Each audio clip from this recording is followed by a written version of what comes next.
Isang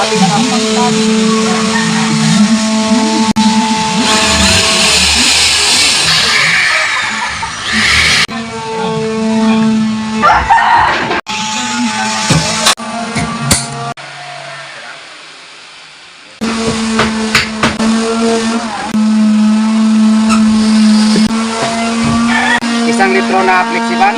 So yung what's up mga brad, sa mga nagtanong kung paano po ito ihalo or ano po ang mixture nito. Itong mixture na to mga brad, sa amin lang po to. Dahil kanya-kanya po kaming mixture. At lagyan natin ng stick wheel.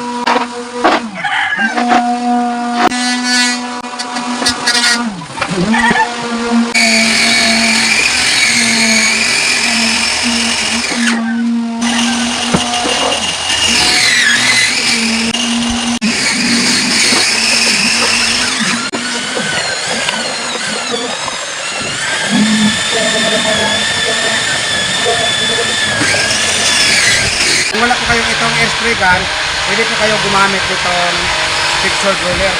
Ganyan.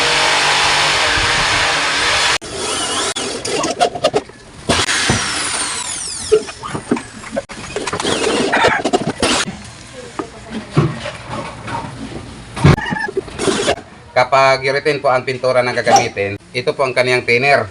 Siyempre, hindi po siya tumikas kapag wala pong catalyst. Ito po ang kaniyang ratio mga brad. 1 litro na pintura. At ito din ang kaniyang thinner. At ito din ang iyang catalyst. So, ubos po ito natin.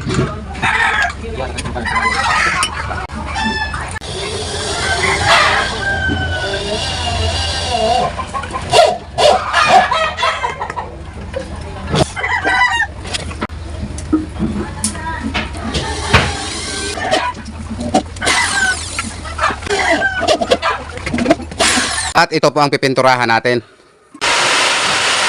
So ngayon, itatry po ito natin.